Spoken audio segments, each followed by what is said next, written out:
Assalamu alaikum. I want to talk about sustainability. Um, One of the someone in the comments was saying that keto is sustainable.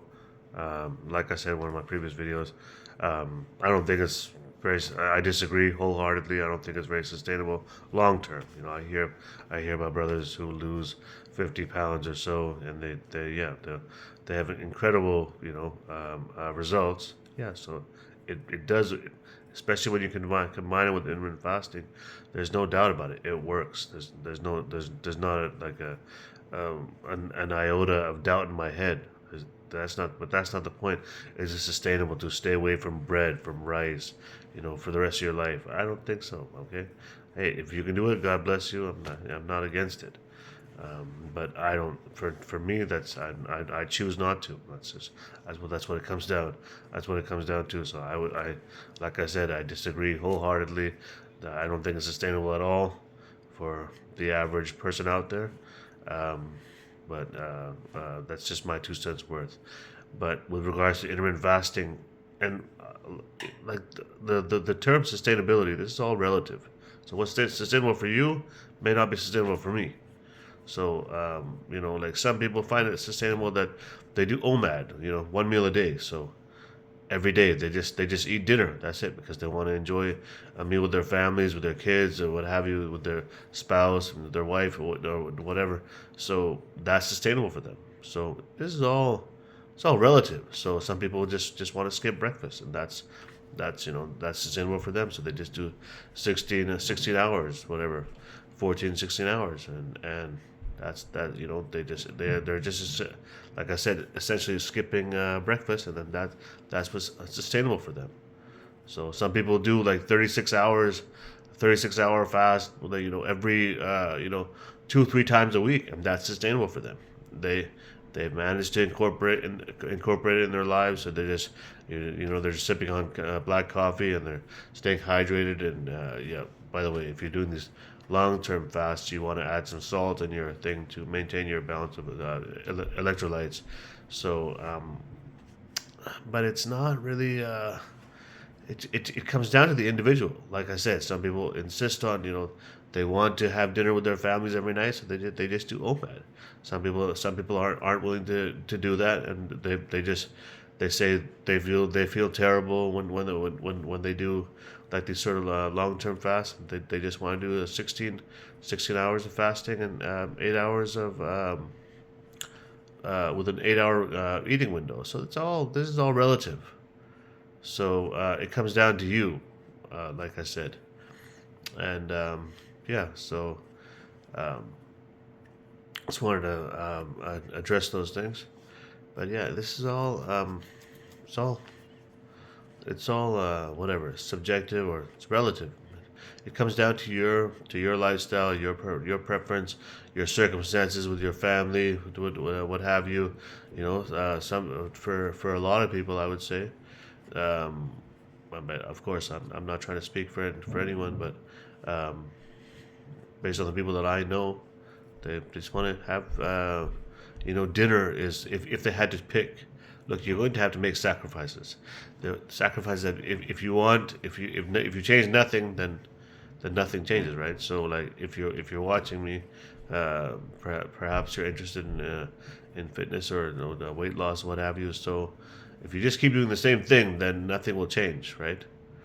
Um, so if you want to attain the thing that I'm talking about, which is weight loss or fitness, whatever, you're going to have to change something. So you have to sacrifice.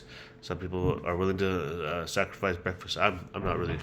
Don't get me wrong. I love breakfast, but I choose not to eat it. So um, I just go without it, even though who doesn't like eggs and what have you, halal turkey bacon, all these things. Like I just, hash browns. I love all that, but I choose to defer my meals to later on in the day. So, I might fry up some eggs and hash browns later on, for dinner, and that's perfectly sustainable for me. Like I enjoy it; it's delicious, and that's one of the benefits of intermittent fasting is that you can enjoy things that you want, and not without having to uh, necessarily sacrifice your favorite foods. So um, I enjoy. I grew up on South Asian food, so food from India, Pakistan, the Indian subcontinent. That's just the food. That's just the stuff I grew up on. I also grew up on Western continental stuff or Chinese, so I enjoy all of it. But that's one of the benefits of intermittent fasting is that it gives you more freedom to eat the things that you like, without if you ask someone, for example, like what's more what do what's easier to do, dieting or intermittent fasting. Just do it. I would say, I think that most people would agree on the fact that it's just easier to just fast.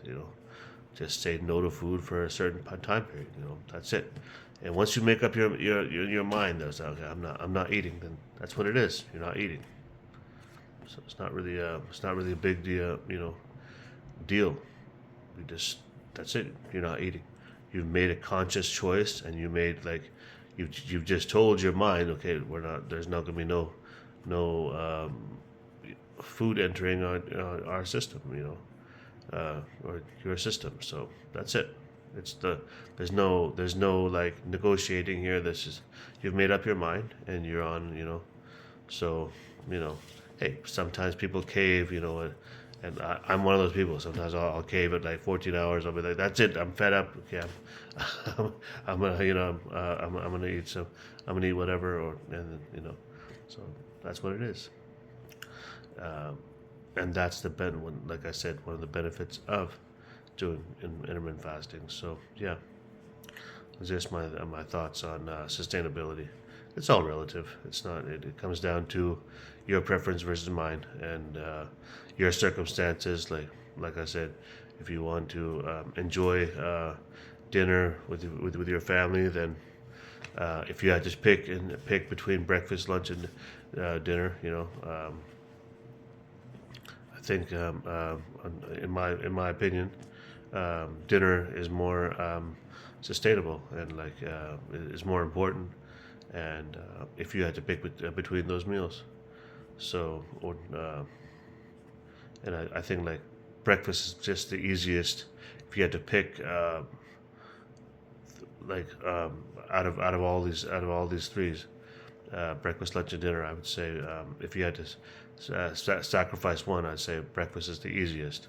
It's actually good, and intermittent fasting, by the way, is actually good for your cognition, and like it's just when you're fasting, your thinking, your problem solving is sharper. Like you'll be like less like groggy. You'll be more mentally alert. So there's a lot of benefits to fasting as well, in just your mental, because when your body is producing ketones, which start getting produced around like 12 hours, I believe. So that your brain functions better. Anyways, take care. All right. Assalamu alaikum. Subscribe, people, please.